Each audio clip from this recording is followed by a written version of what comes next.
ವಿಷಯ ಏನಪ್ಪಾ ಅಂದ್ರೆ ನಾನು ತಮ್ಮ ಮುಂದೆ ತರಲಿಕ್ಕೆ ಇಷ್ಟಪಡ್ತೀನಿ ಅಂದ್ರೆ ನಿನ್ನೆ ಅಫ್ಜಲ್ಪುರ ತಾಲೂಕಿನಲ್ಲಿ ಮಹಿಳಾ ಮತ್ತು ಮಕ್ಕಳ ಕಲ್ಯಾಣ ಇಲಾಖೆಯ ಅಂಗನವಾಡಿ ಟೀಚರ್ಗಳು ನನ್ನ ವಿರುದ್ಧ ಸ್ಟ್ರೈಕ್ ಮಾಡಿದ್ರು. ನಾನು ತ್ರಿಮೂರ್ತಿ ಬೆನಕಳ್ಳಿ ಅಂತೇಳಿ ವಿಜಯ ಟಿವಿ ಸಂಪಾದಕರು. ಯಾರು ನನ್ನ ವಿರುದ್ಧ ಸ್ಟ್ರೈಕ್ ಮಾಡಿದ್ರು ಅಂದ್ರೆ ಶ್ರೀಮಂತ್ ಬಿರಾದಾರ್ ಮತ್ತು ಶಾಂತಾ ಗಂಟೆ ಅಂತಕ್ಕಂಥವ್ರು ನನ್ನ ವಿರುದ್ಧ ಅಲ್ಲೇ ಒಂದು ಮಂಡ ಬಾರಿಗೆ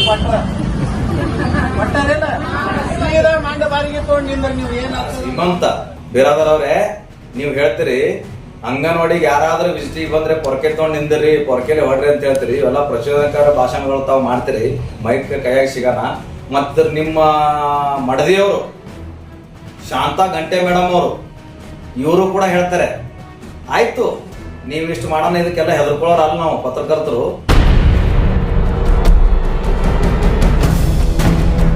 ಮಾನ್ಯ ಯೂಟ್ಯೂಬ್ ತೆಗೆದ್ರೆ ಇವತ್ತು ಕಾರಣ ಎಲ್ಲಿಂದ ಬಂದ್ರು ರೊಕ್ಕ ಅನ್ನೋಂಥದ್ದು ಬೇಕಲ್ಲ. ಅಂತ ಗಂಟೆ ಮೇಡಮ್ ಅವರೇ, ತಾವು ಒಬ್ರು ಅಂಗನವಾಡಿ ಟೀಚರ್ ಇದ್ದೀರಿ.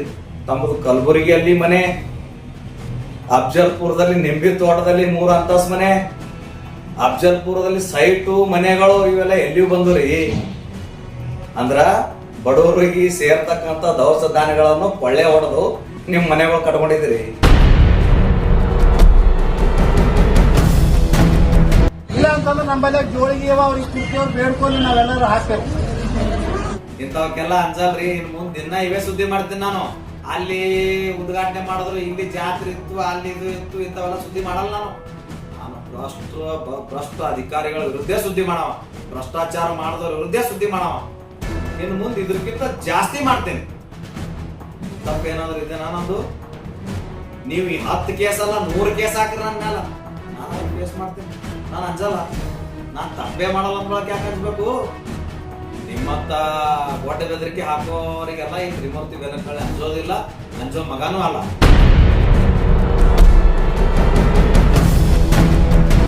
ವಿಷಯ ಏನಪ್ಪಾ ಅಂದ್ರೆ ನಾನು ತಮ್ಮ ತರಲಿಕ್ಕೆ ಇಷ್ಟಪಡ್ತೀನಿ ಅಂದ್ರೆ ನಿನ್ನೆ ಅಫ್ಜಲ್ಪುರ ತಾಲೂಕಿನಲ್ಲಿ ಮಹಿಳಾ ಮತ್ತು ಮಕ್ಕಳ ಕಲ್ಯಾಣ ಇಲಾಖೆಯ ಅಂಗನವಾಡಿ ಟೀಚರ್ಗಳು ನನ್ನ ವಿರುದ್ಧ ಸ್ಟ್ರೈಕ್ ಮಾಡಿದ್ರು. ನಾನು ತ್ರಿಮೂರ್ತಿ ಬೆನಕಳ್ಳಿ ಅಂತೇಳಿ ವಿಜಯ ಟಿವಿ ಸಂಪಾದಕರು. ಯಾರು ನನ್ನ ವಿರುದ್ಧ ಸ್ಟ್ರೈಕ್ ಮಾಡಿದ್ರು ಅಂದ್ರೆ ಶ್ರೀಮಂತ್ ಬಿರಾದಾರ್ ಮತ್ತು ಶಾಂತಾ ಗಂಟೆ ಅಂತಕ್ಕಂಥವ್ರು ನನ್ನ ವಿರುದ್ಧ ಸ್ಟ್ರೈಕ್ ಮಾಡಿದ್ರು. ಏನು ಸ್ಟ್ರೈಕ್ ಮಾಡಿದ್ರು ಅಂದ್ರೆ, ನಾವು ರೇವೂರ್ ಮತ್ತು ಬಡದಾಳ ಅಂಗನವಾಡಿಗೆ ವಿಸಿಟ್ ಮಾಡಿದ್ದೀವಿ. ವಿಸಿಟ್ ಮಾಡಿದಾಗ ಅಲ್ಲಿನ ಅಂಗನವಾಡಿ ಟೀಚರ್ ನನಗೆ ಏನು ಹೇಳಿದ್ರು ಅಂದ್ರೆ, ನೋಡಿ ಕೇಂದ್ರ ರೇವೂರ್ ಅಂಗನವಾಡಿ 3ನೇ ಕೇಂದ್ರ. ಪ್ರವೀಣ್ ಕುಮಾರ್ ಅವರೇ, CDP ಸಾಹೇಬ್ರೆ, ನೋಡ್ರಿ ಚೀಟಿಯಲ್ಲಿ ಹಚ್ಚೋದು ಒಂದು, ಅಂಗನವಾಡಿಗೆ ಮಾಲ್ ಇಳಿಸೋದು ಒಂದು. 4 kg ಎಣ್ಣೆ ಕೊಟ್ರಿ ಅಂತೇಳಿ ಇದ್ರೊಳಗೆ ಬರೀತೀರಿ. 3 kg ಎಣ್ಣೆ ಕೊಟ್ರಿ. ನಾಚಿಕೆ ಆಗಲ್ವಾ ನಿಮಗೆ? ಬಡವ್ರ ಹೊಟ್ಟೆ ಮೇಲೆ ಹೊಡಿತೀರಿ. ಯಾರು ಸೂಪರ್ವೈಸರ್ ಅವ್ರ ಮೇಲೆ ಕ್ರಮ ತಗೋರಿ. ಪ್ರವೀಣ್ ಸಾಹೇಬ್ರೆ,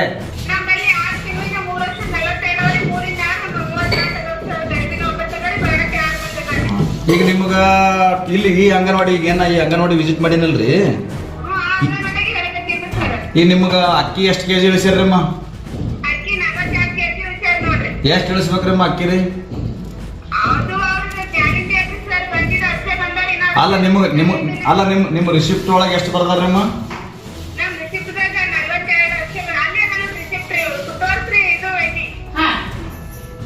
ನಾವ್ ಇಲ್ಲೇ ನಿಮ್ಮವ್ರ ಇದ್ದೇವ್ರಿ, ಅಫ್ಜಲ್ಪುರದವ್ರ ಇದ್ದೇವ್ರಿ. ಅಂದ್ರ ನಮಗ್ ಬಂದ ಮೆಸೇಜ್ ಪ್ರಕಾರ ಫುಡ್ ಕಡಿಮೆ ಫುಡ್ ಹೋಗ್ತಾರ ಅಂತ ಹೇಳಿದ್ಕೊಳಕ್ ನಾವು ಬಂದಿದ್ದೇವ್ರಮ್ಮ. ಫುಡ್ ಕಡಿಮೆ ಫುಡ್ ಹೋಗ್ತಾರಲ್ರಿ? ಹಾ, ಫುಡ್ ಅಂದ್ರೆ ಕಡಿಮೆ ಫುಡ್ ಹೋಗ್ತಾರ್ರಿ. ಓಕೆ ರಪ್ಪ.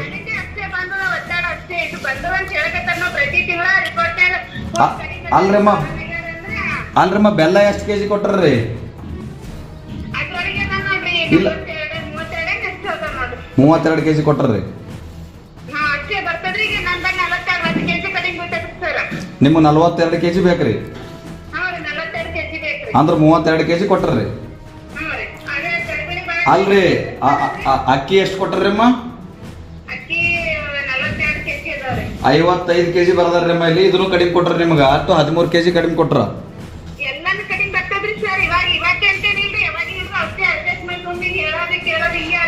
ಮತ್ ನಿಮ್ ಸೂಪರ್ವೈಸರ್ ಯಾರಲ್ರಿಮ್ಮ? ಮತ್ತೆ ಅವ್ರ ಗಮನಕ್ಕೆ ಏನಾದ್ರು ತಂದಿರಮ್ಮ? ಅಲ್ರಮ್ಮ, ಈಗ ಇಲ್ಲಿ ಬರೋರು ಬಡವ್ರ ಮಕ್ಕಳು, ಬಡವ್ರು ಬಾಣ್ತೇರ್ ಇರ್ತಾರಲ್ರಿ, ಅಂತವ್ರಿಗೆ ಕೊಡ್ತೀರಿ ನೀವು. ಮತ್ತೆ ಈ ಕೊಡ್ತ ಅಲ್ರಮ್ಮ, ಈಗ ಅಡಿಗೆ ಎಣ್ಣೆ ಎಷ್ಟು ಪ್ಯಾಕೆಟ್ ಕೊಟ್ರಿ ಅಮ್ಮ? 2 ರೀ. ಅಂದ್ರೆ ಇಲ್ಲಿ 4 kg ಬರ್ದಾರ ನಿಂಬಲ್ರಿ.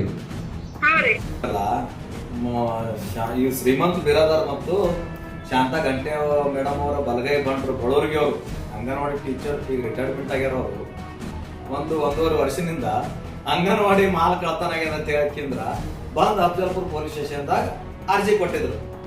ಇವ್ರು ಅರ್ಜಿ ಕೊಟ್ಟ ತಕ್ಷಣ ನಮ್ಮ ಪತ್ರಕರ್ತರು ಏನ್ ಮಾಡಿದ್ರು, ಕೆಲವೊಬ್ಬರು ಇಂಟೆಲಿಜೆಂಟ್ ಪತ್ರಕರ್ತರು ಸರ್ಚ್ ಮಾಡಿದಾಗ ಅದೇ ಅಂಗನವಾಡಿ ಟೀಚರ್ ಮನೆಯಲ್ಲೇ ಮಾಲ್ ಸಿಕ್ತು. ಮತ್ ಒಳಗೆ ಬಂದು ಪೊಲೀಸ್ ಸ್ಟೇಷನ್ ಬರೆದು ಕೊಡ್ತಾರೆ ಇವರು, ನಮ್ಮ ಮನೆಯಲ್ಲೇ ಮಾಲ್ ಅದ್ರಿ, ನಮ್ಮ ಮನೆಗೆ ಸಿಕ್ಕದ ಗೊತ್ತಿಲ್ಲ ಅಂತೇಳಿ. ಈ ತರ ಭ್ರಷ್ಟಾಚಾರ ಮಾಡೋರು ನಿಮ್ಮ ಜೊತೆಯಲ್ಲಿದ್ದಾರ. ನೀವೆಲ್ಲ ಭ್ರಷ್ಟರು ಕೂಡಿಕೆಂದ್ರ ಒಳ್ಳೆ ಪತ್ರಕರ್ತರ ಹೆಸರು ಹಾಳು ಮಾಡ್ಬೇಕಂತೇಳಿ ನೋಡ್ತೀರಿ. ಮತ್ ಇನ್ನೊಂದೇನ್ ಹೇಳ್ತೀನಿ ಅಂದ್ರ, ಇವರು ಪ್ರವೀಣ್ ಕುಮಾರ್ ಸಿಡಿಪ ಸಾಹೇಬ್ರು ಏನದಲ್ಲ, ನಿಮ್ ಸುತ್ತ ಏನದಾರಲ್ಲಿ ಇವರೆಲ್ಲ ಕಳ್ರೆ ಅದಾರ. ಇವರು ಮಾಲ್ ಕಳ್ತನ ಮಾಡಿ ಮನೆಗೆ ಇಟ್ಕೊಳ್ತಿದ್ರು, ಮತ್ತವ್ರ ಮೇಲೆ ಆರೋಪ ಮಾಡ್ತಾರೆ ಇವರು. ಮತ್ತೆ ಇನ್ನೊಂದು ವಿಷಯ ಏನಪ್ಪಾ ಅಂದ್ರ, ನಾನೇನಾದ್ರೂ ತಪ್ಪು ಮಾಡಿದ ಎಲ್ಲಾ ಅಂಗನವಾಡಿ ಟೀಚರ್ಗಳು, ಅಂಗನವಾಡಿ ಕಾರ್ಯಕರ್ತರು ಎಲ್ಲಾರು ಭ್ರಷ್ಟರು ಅಂತ ಹೇಳಲ್ಲ ನಾನು. 50% ಹಂಗದಾರೆ, 50% ಹಿಂಗದ. ಇನ್ನೊಂದ್ ಏನ್ ಹೇಳ್ತೀನಿ ಅಂದ್ರ, ನಿಮ್ಮ ಅಂಗನವಾಡಿ ಕಾರ್ಯಕರ್ತರೆ, ನಿಮ್ಮ ಅಂಗನವಾಡಿ ಟೀಚರ್ ನನಗೆ ಫೋನ್ ಮಾಡಿ ಹೇಳಿದ್ರು, ಸರ್ ಮಕ್ಕಳಿಗೆ ಕೊಡ್ತಕ್ಕಂತ ಫುಡ್ ಕರೆಕ್ಟ್ ಆಗಿ ಬರ್ತಾ ಇಲ್ಲ ಸರ್, ನೀವು ನಮ್ಮ ಅಂಗನವಾಡಿಗೆ ಬರ್ರಿ ಸರ್, ವಿಸಿಟ್ ಮಾಡಿ ಸರ್ ಅಂತ ಹೇಳಿದ್ರು. ನಾನು ಅವಾಗ ವಿಸಿಟ್ ಮಾಡಿದೆ. ನಾನು ಏನಾದರೂ ಯಾರಿಗಾದ್ರೂ ದುಡ್ಡು ಕೇಳಿದ್ರು, ನೀವು ಕಾನೂನು ಆತ್ಮಕವಾಗಿ ಯಾವ ರೀತಿ ಹೋರಾಟ ಮಾಡ್ತೀರಿ ಮಾಡ್ಬೋದು. ಅಫ್ಜಲ್ಪುರ್ ಸಿಡಿಪ ಪ್ರವೀಣ್ ಕುಮಾರ್ ಅವರು ಭ್ರಷ್ಟ ಅಧಿಕಾರಿ. ನನ್ನ ಇನ್ನೊಂದು ಏನಪ್ಪಾ ಅಂದ್ರೆ, ಮೊನ್ನೆ ನಾನು ಅಫ್ಜಲ್ಪುರದಿಂದ ನಮ್ಮ ಮಂಗಳೂರಲ್ಲಿ ನಮ್ಮ ಅತ್ತಿಯವರಿಗೆ ಆರಾಮಿರ್ತಿಲ್ಲ, ಅವ್ರಿಗೆ ಮಾತಾಡ್ಸ್ಬೇಕಂತೇಳಿ ನಾನು ಬಾಸ್ಗಿಂದ ಮಂಗಳೂರಿಗೆ ಹೋಗ್ತಾ ಇದ್ದೆ. ನನಗೆ ಗೊತ್ತಿಲ್ಲ, ಒಮ್ಮೆ ಒಂದು ಕಾರ್ ಸೈಡ್ ಹೊಡಿತು, ಮುಂದೆ ಬಂತು, ನನಗೆ ಯಾಕೋ ಡೌಟ್ ಬಂತು. ನಾನು ನಮ್ಮ ಸೈಡಿಗೆ ನಮ್ಮ ಹುಡುಗರದ ವಿಡಿಯೋ ಚಾಲು ಮಾಡೋದು ಹೇಳಿದೆ. ವಿಡಿಯೋ ಚಾಲು ಮಾಡಿ ನೋಡಿದ್ರೆ ಅಲ್ಲಿ ಪ್ರವೀಣ್ ಕುಮಾರ್ ಅವರು ಡೋರ್ ತೆರೆದು ಬಂದು ನಮಗೆ ವಾರ್ನ್ ಮಾಡ್ತಾರೆ, ನಾನು ಕಲಬುರಗಿಯಲ್ಲಿ ಇಂಥ ಏರಿಯಾದಲ್ಲಿ ಇರ್ತೀನಿ, ನಿನಗೆ ಬೇರೆ ಆಗ್ತದೆ ನೋಡಿ, ಇನ್ನೊಂದ್ಸರಿ ನಾವು ಸುದ್ದಿ ಮಾಡಿದ ನೋಡು ಅಂತ ನಮ್ಗೆ ಧಮಕಿ ಆಗ್ತಾರೆ. ಯಾಕೆ ಪತ್ರಕರ್ತರು ಸುದ್ದಿ ಮಾಡಬಾರ್ದ, ನೀವು ಭ್ರಷ್ಟಾಚಾರ ಮಾಡೋದು. ಈಗ ಇನ್ನೊಂದು ಏನ್ ಹೇಳ್ತೀನಿ ಅಂದ್ರೆ, ನೀವು ಇಷ್ಟೆಲ್ಲ ಹೇಳಿದ್ರೆ ಪ್ರತಿ ತಿಂಗಳು ನೀವು ಮಾಲ್ ಕೊಟ್ಕೊಳಕ ಧಾರಾಳವಾಗಿ ಹೋಗಿ ವಿಸಿಟ್ ಮಾಡ್ತೀನಿ. ನೀವೇನ್ ಕೇಸ್ ಮಾಡ್ತೀರಿ? ನಾನು ಯಾರು ನನ್ನ ವಿರುದ್ಧ ಪೊರಕೆ ತಗೊಂಡು ಎಲ್ಲ ನಮ್ಮ ಯೂಟ್ಯೂಬ್ ಪತ್ರಕರ್ತರಿಗೆ ಹೊಡಿರಂತ ಪ್ರಚೋದಕರ ಭಾಷಣಗಳು ಮಾಡಿರಲ್ಲ ಶ್ರೀಮಂತ್ ಬಿರಾದರ್ ಅವರು ಮತ್ತು ಶಾಂತಾ ಗಂಟೆ ಮೇಡಮ್ ಅವರೇ, ಫಸ್ಟ್ ಕೇಸ್ ಮಾಡೋದೇ ನಿಮ್ಮೆಲ್ಲ. ನಾವು ನಕಲಿ ಪತ್ರಕರ್ತರಲ್ಲ, ನಾವು ಅಸಲಿ ಪತ್ರಕರ್ತರಿದ್ದೇವೆ. ಅಸಲಿ ಪತ್ರಕರ್ತರು ಇದ್ದೇವೆ ಅಂತೇಳಿ ಇಂಥ ಭ್ರಷ್ಟಾಚಾರ ನೀವು ಮಾಡ್ಲಾಕತ್ತಿದ್ದು ಎಳೆ ಹೊರ ತೆಗಿಲಿಕ್ಕತ್ತಿದ್ದೇವೆ. ಇದು ನಿಮ್ ನೆನಪಿರ್ಲಿ. ನಿಮ್ಗೆ ಸುಮ್ನೆ ನೀವು ಅವರು ನಕಲಿ ಪತ್ರಕರ್ತರು ಆಮೇಲೆ ಯೂಟ್ಯೂಬರ್ ಅಂತ ಹೇಳ್ತೀರಿ. ಯಾರು ಯೂಟ್ಯೂಬರ್ ಅಲ್ಲಿ ಸಾರ್ವಜನಿಕರು ಯಾರು ಹೋಗಿ ಕೂಡ ಅಂಗನವಾಡಿ ವಿಸಿಟ್ ಮಾಡ್ಬೋದು. ನೀವು ಅಂಗನವಾಡಿಗೆ ಏನಾದ್ರು ಬೋರ್ಡ್ ಹಚ್ಚಿರಿ, ನಿಮ್ಮ ಹೈಯರ್ ಆಫೀಸರ್ ಪರ್ಮಿಷನ್ ನಿಮಗೆ ಕೊಟ್ರೆ ಯಾರಾದ್ರೂ ಬಂದು ನಮ್ಮ ಅಂಗನವಾಡಿಗಳು ವಿಸಿಟ್ ಮಾಡ್ಬಾರ್ದು ಅಂತೇಳಿ ಯಾರು ಮಾಡ್ಬೋದ್ರಿ ಅಂಗನವಾಡಿ ವಿಸಿಟ್? ಸಾರ್ವಜನಿಕರ ಸ್ವತ್ತದು, ನಿಮ್ಮ ಮನೆ ಸ್ವತ್ತಲ್ಲ, ನಿಮ್ಮ ಅಪ್ಪನ ಸ್ವತ್ತಲ್ಲದು. ನಿಮ್ಮದೆಲ್ಲಾ ಬಣ್ಣನ್ನು ಅತಿ ಶೀಘ್ರದಲ್ಲಿ ನಾವು ಬಯಲು ಮಾಡ್ತೀವಿ, ಬಿಡೋದಿಲ್ಲ. ನಾನು ಏನಾದರೂ ತಪ್ಪಿಸ್ತಾ ಇದ್ರೆ, ಏನಾದರೂ ದುಡ್ಡು ಕೇಳಿದ್ರೆ, ನಿಮ್ಮ ಹತ್ರ ಏನಾದರೂ ಎವಿಡೆನ್ಸ್ ಇದ್ರೆ, ನಮ್ಮ ಎಲ್ಲಾ ನೀವೇನು ಯೂಟ್ಯೂಬರ್ ಹತ್ತಿರಲ್ಲ ಎಲ್ಲರಿಗೂ ತಂದು ಧಾರಾಳವಾಗಿ ಕೊಡ್ರಿ. ಎಲ್ಲಾ ನಮ್ಮ ಯೂಟ್ಯೂಬರ್ಗೆ ಹೇಳ್ತೀನಿ, ನಾನು ಏನಾದ್ರು ತಪ್ಪು ಮಾಡಿದ್ರೆ ನೀವು ಫಸ್ಟ್ ಎಲ್ಲರೂ ಕೂಡ ನನ್ನ ವಿರುದ್ಧ ಸುದ್ದಿ ಮಾಡ್ರಿ ಅಂತೇಳಿ. ಸುಮ್ಕೆ ಒಬ್ಬರ ಮೇಲೆ ಆರೋಪ ಮಾಡೋದಲ್ಲ, ಇದು ತಪ್ಪಲ್ಲ ನಿಮ್ದು. ಮತ್ತೆ ಇನ್ನೊಂದು ಏನಪ್ಪಾ ಅಂದ್ರೆ, ಸಿಂಧನೂರ್ದಾಗ, ಅಫ್ಜಲ್ಪುರ್ ತಾಲೂಕಾ ಸಿಂಧನೂರ್ದಾಗ ನಮ್ಮ ಇನ್ನೊಬ್ರು ಪತ್ರಕರ್ತರು ಎಲ್ಲಾ ಲಿಂಗ ಪೂಜಾರಿ ಅಂತೇಳಿ ಯಾವ್ದು ನ್ಯೂಸ್ ಅಪ್ಪ ಅಂದ್ರ ಕಲ್ಯಾಣ ಕರ್ನಾಟಕ ನ್ಯೂಸ್ ಚಾನಲ್ ಒಳಗೆ ಒಂದು ಸುದ್ದಿ ಮಾಡೋದು. ಏನ್ ಸುದ್ದಿ ಮಾಡೋದಂದ್ರ ನಿಮ್ಗೆ ತೋರಿಸ್ತೀನಿ. ಏನ್ ಸುದ್ದಿ ಮಾಡೋದಂದ್ರ, ಅಲ್ಲಿ ಮೊಟ್ಟೆಗಳು ಬಂದಿವು. ಎಲ್ಲಿ ಇದಕ್ಕ ಸಿಂಧನೂರ್ ಮೊಟ್ಟೆಗಳು ಬಂದಿವು, ಅಂಗನವಾಡಿಗಳಿಗೆ ಕೊಳತ ಮೊಟ್ಟೆಗಳು ಬಂದಿವು. ಇಲ್ಲಿ ನೋಡ್ರಿ, ಇದ್ರೊಳಗದ ನೋಡಿ. ತಕ್ಷಣ ಪ್ರವೀಣ್ ಕುಮಾರ್ ಅವ್ರು ಏನ್ ಮಾಡಿದ್ರು, ತಕ್ಷಣ ಅಲ್ಲಿ ಒಳ್ಳೆ ರೀತಿ ಮೊಟ್ಟೆಗಳನ್ನು ತರಿಸಿ ಇರಿಸ್ಕೊಂಡ್ರು, ಫೋಟೋ ತಕೊಂಡ್ರು. ಅಲ್ಲಿನ ಗ್ರಾಮ ಪಂಚಾಯತ್ ಸದಸ್ಯರ 3 ಮಂದಿ ಇದ್ರ ವಿರುದ್ಧ ಸ್ಟೇಟ್ಮೆಂಟ್ ಕೊಟ್ರಿ. ಯಾರಿಗೆ? ಲಲಿಂಗ್ ಪೂಜಾರಿ ಅವ್ರಿಗೆ. ಅವ್ರು ಸುದ್ದಿ ಮಾಡೋದು. ಅಲ್ಲಿ ಅಂಗನವಾಡಿ ಟೀಚರ್ಗೆ ಏನ್ ಮಾಡಿದ್ರಿ, ಆ ಮೊಟ್ಟೆ ತಂದು ಕೊಟ್ಟವ್ರಿಗೆ ಏನ್ ಅವ್ರ ಮ್ಯಾಲ ಏನ್ ಕ್ರಮ ತಗೊಂಡ್ರಿ? ಕ್ರಮ ತಗೋಬೇಕಲ್ಲ ನೀವು. ಈ ಸದ್ದ ನಾನು ಯಾವ ಬೇಸ್ ಮೇಲೆ ಸುದ್ದಿ ಮಾಡೀನಂದ್ರೆ, ಅಲ್ಲಿ ರೇವೂರ್ ಅಂಗನವಾಡಿ ಟೀಚರು ಧಾರಾಳವಾಗಿ ಕುಲ್ಲಂಕುಷವಾಗಿ, ಸರ್ ನಮ್ಗೆ ಇದು ಕಡಿಮೆ ಕೊಟ್ರ ಸರ್ ಎಣ್ಣೆ 4 ಪ್ಯಾಕೆಟ್ ಬರೋದು, 4 ಪ್ಯಾಕೆಟ್ ಬರೀತಾರ ಸರ್, ರಸೀದ 3 ಪ್ಯಾಕೆಟ್ ಕೊಡ್ತಾರ ಸರ್ ನಮಗ. ಸರ್ ಅಕ್ಕಿ 55 kg ಬರೀತಾರ ಸರ್, 50 kg ಕೊಡ್ತಾರ. ಸರ್ ಆಮೇಲೆ ಬೆಲ್ಲ 47 ಕೆಜಿ ರಸೀದಾಗ ಬರ್ತಾರ ಸರ್, 42 ಕೆಜಿ ಕೊಡ್ತಾರ ಅಂತೇಳಿ ಧಾರಾಳವಾಗಿ ಅವ್ರು ಹೇಳ್ತಾರ. ಇಷ್ಟೆಲ್ಲ ಆರೋಪ ಇದ್ರು ನಾವು ದುಡ್ಡು ಕೇಳಿದೇವೆ ಅಂತೇಳಿ ನೀವು ಬಂದು ಸ್ಟ್ರೈಕ್ ಮಾಡ್ತಿರಲ್ಲ, ಅದನ್ನ ನೀವು ಪ್ರೂವ್ ಮಾಡಬೇಕು.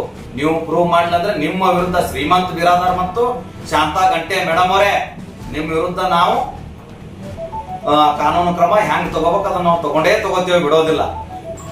CDPO ಪ್ರವೀಣ್ ಕುಮಾರ್ ಅವರೇ, ನೀವೇನು ನನಗೆ ಮಾಡ್ತಾ ಇದ್ರಿ ಅಫ್ಜಲ್ಪುರಲ್ಲಿ, ಪ್ರತಿ ಅಂಗನವಾಡಿಗಳಿಗೂ ಕೊಡ್ತಕ್ಕಂಥ ಮಾಲಲ್ಲಿ ಕೊಳ್ಳೆ ಹೊಡಿತಾ ಇದ್ರಿ, ಭ್ರಷ್ಟಾಚಾರ ಮಾಡ್ತಾ ಇದ್ರಿ. ನೇರವಾಗಿ ಹೇಳ್ತೀನಿ ನಾನು, ಅಲ್ಲಿ ಇರ್ತಕ್ಕಂಥ ಅಂಗನವಾಡಿ ಟೀಚರ್ ಕೆಲಸ ಮಾಡೋರು ಅಂಗನವಾಡಿ ಟೀಚರಿಗೆ ಫೋನ್ ಹಚ್ಕೊಟ್ರೆ ಅಲ್ಲಿ ಅಂಗನವಾಡಿ ಟೀಚರ್ ಎಳೆಯಾಗಿ ಹೇಳಿದ್ರು ನನಗೆ ಇದು ತಪ್ಪ. ನಿಮ್ಮ ಅಂಗನವಾಡಿ ಟೀಚರ್ ನನಗೊಬ್ರು ಯಾರೋ ಹೆಸರು ಹೇಳಲ್ಲ, ನಾನು ನಿಮ್ಗೆ ನಾನು ತನಿಖೆ ಹಂತದಲ್ಲಿ ಯಾರಿಗೆ ಕೊಡ್ಬೇಕದನ್ನು ಕೊಡ್ತೀನಿ, ನನ್ನ ಬಳಿ ಎಲ್ಲ ರೆಕಾರ್ಡಿಂಗ್ ಇದೆ. ನಾನು ಫೋನ್ ಹಚ್ಚಿ ಹೇಳಿದ್ರು, ಸರ್ ನೀವು ಬರ್ಬೇಕು ಸರ್, ನಮ್ಮ ಅಂಗನವಾಡಿ ಹಿಂಗೆಲ್ಲ ಫುಡ್ ಸಪ್ಲೈ ಕರೆಕ್ಟ್ ಆಗಿ ಬರ್ತಾ ಇಲ್ಲ ಸರ್, ಮೊಟ್ಟೆನೋ ಆಫೀಸಿಂದ ಬರ್ತಾ ಇದೆ ಅಂತ ಹೇಳಿದ್ರು. ಯಾಕೆ ಸುದ್ದಿ ಮಾಡಿದ ತಪ್ಪ ನಾನು ಇದನ್ನ ಮತ್ತೆ ಇದ್ರ ಡೇಟ್ ಡಿಬರ್ ಆಗಿದೆ, ಹೆಸರು ಕಾಳು ಕೊಡ್ತೀವಿ. ಇವ್ರು ಯಾರು ಶ್ರೀಮಂತ್ ಬಿರಾದಾರ್ ಅವರೇ, ಇದ್ರ ವಿರುದ್ಧ ಸ್ಟ್ರೈಕ್ ಮಾಡ್ರಿ. ಶಾಂತಾ ಗಂಟೆ ಮೇಡಮ್ ಅವರೇ, ಇದ್ರ ವಿರುದ್ಧ ಮಾಡ್ರಿ ಸ್ಟ್ರೈಕ. ಮಾಲ್ ಕಡಿ ಬರ್ಲತ್ತ ಮಾಡ್ರಿ, ಯಾಕೆ ತಾಕತ್ತಿನ ನಿಮ್ಮಲ್ಲಿ ಮಾಡ್ಲಕ್ಕ. ನಾನು ಭ್ರಷ್ಟಾಚಾರ ನಡೆದಿದ್ದನ್ನು ಎತ್ತಿ ತೆಗೆದಾಗ ನಿಮ್ಗೆ ತ್ರಾಸ ಆಯ್ತು. ಇದು ಇನ್ನೊಂದು ಹೆಂಗ್ ಆಗ್ತದಂದ್ರ ಭ್ರಷ್ಟಾಚಾರ, ನೀವೆಲ್ಲ ಭ್ರಷ್ಟಾಚಾರ ಮಾಡೋದು. ಇವರು ತ್ರಿಮೂರ್ತಿ ಬೆನಕನಹಳ್ಳಿ ವಿರುದ್ಧ ನಾವು ಸ್ಟ್ರೈಕ್ ಮಾಡಿದ್ರೆ ಉಳಿದ ಪತ್ರಕರ್ತರು ಯಾರೂ ನಮ್ಮ ಅಂಗನವಾಡಿಗಳಿಗೆ ಬರಲ್ಲ ಅಂತೇಳಿ ನೀವು ತಿಳ್ಕೊಂಡು ಏನಾದ್ರು ನಿಮ್ ಗಮನದಲ್ಲಿ ಇಟ್ಕೊಂಡು ಸ್ಟ್ರೈಕ್ ಮಾಡಿದ್ರೆ ಇದು ಚೆನ್ನಾಗಿರಲ್ಲ. ಎಲ್ಲಾ ಪತ್ರಕರ್ತರು ಪ್ರತಿಯೊಬ್ರು ನಮ್ದು ಏನು ನಮ್ಮ ಅಣ್ಣತಮ್ಮರು ಇದಾರಲ್ಲ, ಯೂಟ್ಯೂಬ್ ಅಂತೇಳಿ ನೀವೇನು ಆರೋಪ ಮಾಡಿರಿ ನಕಲಿ ಪತ್ರಕರ್ತರು ಅಂತೇಳಿ ಹೇಳಿರಲ್ಲ, ಹಿಂದಿನ ಹಿಡಿದು ಸ್ಟಾರ್ಟ್ ಆಯ್ತು. ನೀವೇನು ಭ್ರಷ್ಟಾಚಾರ ಮಾಡ್ತೀರಿ, ಏನೇನು ಅವ್ಯವಹಾರ ಮಾಡ್ತೀರಿ, ಎಲ್ಲಾನು ದಾಖಲಾತಿಗಳು ಎಲ್ಲಾ ಪತ್ರಕರ್ತರು ಈಗಿನ ಹಿಡಿದು ಅವ್ರನ್ನು ಫಸ್ಟ್ ಹಿಡಿದು ಸುದ್ದಿ ಮಾಡ್ಕೋತೇ ಇದ್ದಾರೆ. ನಿಮ್ಮಂತ ಗೋಟೆ ಬೆದರಿಕೆ ಹಾಕೋರಿಗೆಲ್ಲ ಈ ತ್ರಿಮೂರ್ತಿ ಬೆನಕನಹಳ್ಳಿ ಅಂಜೋದಿಲ್ಲ, ಅಂಜೋ ಮಗನೂ ಅಲ್ಲ. ನೀವು ಶ್ರೀಮಂತ್ ಬಿರಾದಾರ್ ಅವರು ಮತ್ತು ಶಾಂತಾ ಗಂಟೆ ಮೇಡಮ್ ಅವರು ನೀವು ಎಷ್ಟು ಆಸ್ತಿ ಮಾಡಿದ್ದೀರಿ, ಎಲ್ಲೆಲ್ಲಿ ನಿಮ್ ಪ್ಲಾಟ್ ಎಲ್ಲ ಗೊತ್ತದ ನನಗೆ. ಎಳೆಯಾಗಿ ಜನರ ಮುಂದೆ ತೋರಿಸ್ತೀನಿ. ನೀವು ನಿನ್ನೆ ಸ್ಟ್ರೈಕ್ ಮಾಡಿ ಪತ್ರಕರ್ತರಿಗೆ ಕೊರಕೆಲೆ ಹೊಡಿತೀನಿ ಅಂದಿರಲ್ಲ, ನೀವು ಪತ್ರಕರ್ತರಿಗೆ ಕೊರಕೆಲೆ ಹೊಡಿಬೇಕು. ಅವಾಗೇ ನೀವು ನಿಮ್ ತಾಕತ್ ಏನೋ ಅಂತೇಳಿ ನಮ್ಗೆ ಗೊತ್ತಾಗ್ಬೇಕು. ನೀವು ಪತ್ರಕರ್ತರಿಗೆ ಕೊರಕೆಲೆ ಹೊಡ್ರಿ, ಅದನ್ನ ಮುಂದೆ ಪತ್ರಕರ್ತರು ಏನ್ ಮಾಡ್ಬೇಕು ಅದನ್ನ ನಾವು ಮಾಡ್ತೀವಿ, ಕಾನೂನು ಬದ್ಧವಾಗಿ ಹೋರಾಟ ಮಾಡ್ತೀವಿ. ಇಷ್ಟು ಹೇಳಕ್ ಇಷ್ಟಪಡ್ತೀನಿ. ನಮಸ್ಕಾರ.